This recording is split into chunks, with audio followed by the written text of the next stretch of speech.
Good morning, good afternoon, and good evening. I hope you all are doing well. I hope everyone is doing well. I wanted to talk a little bit about the political spectrum and how we deal with the political spectrum and how we, as a business and as individuals, how do we talk about it and how we interpret it. Now, I'm going to use Egypt in these examples because Egypt is kind of a unique case. Now, for a little bit of background, all of your economic theories, all of your political science theories, any theory you have ever learned, when it comes to Egypt, you're going to forget it. Because the rule of thumb in Egypt is it goes the opposite of what the theory says. So if the theory says that you have a high debt, therefore you're going to have and you cannot pay your debt and your interest rate is increasing, therefore you're supposed to at one point in time have so much debt that you go bankrupt. That's technically how debt works and how interest rate works. Ain't the case in Egypt. Actually, it is the opposite. And by the opposite, I mean if there is all the signs that there is a recession, you're going to be optimistic. Because there's going to be a growth, not a recession. It's actually going to be the opposite. And you see that a lot when it comes to like growth national, the GMP, the GDP, and just the overall physical health of Egypt. Now, Egypt is not physically healthy, but like I just said like 3 seconds ago, it is normally the opposite. Like if it's physically unhealthy, it is actually a good time to like invest in it.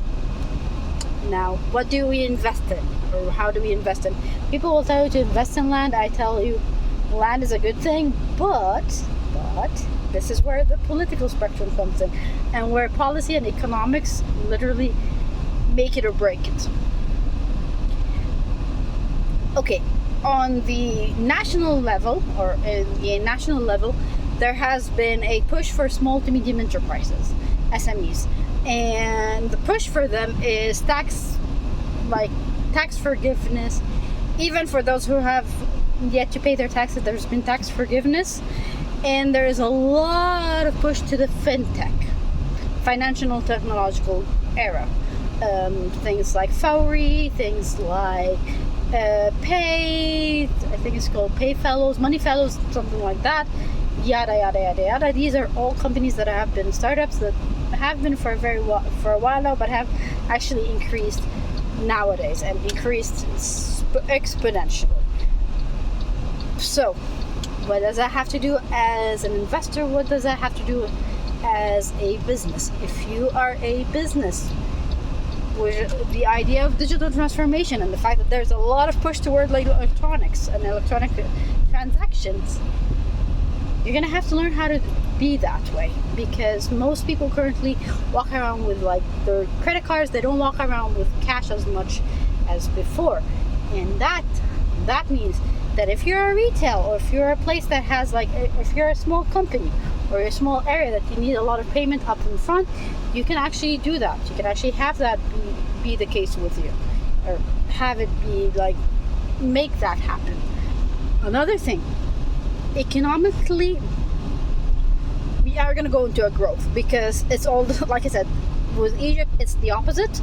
So you literally go with the opposite, and currently everything is pointing to a recession, that there's going to be a recession. And for a fact, due to my studies and due to I still remember my professor being like flabbergasted by this case, but it is literally, because it's all signs of recession everywhere else in the world there's a recession, we're going to have a growth in Egypt. Where is the growth going to be? It is going to be very much, like I said, in the fintech. That is my prediction. It's going to be in the fintech, because that's actually where the push is. Now, here's where the downfall is. If you are a female, if you're a woman, it ain't good a time to invest. Not a good time, because while the national level there is a push for more female inclusion, more women inclusion, and more empowering of women, on the local stand there is a push for like the quote unquote the olden days, where it's the duty of a wife is to do this, and you are gonna never stop hearing about it. And it's going to be under different front. It's going to be under a religious point of view. It's going to be under an economic point of view. It's going to be under a lot of things. So anyways, gotta go. Bye bye.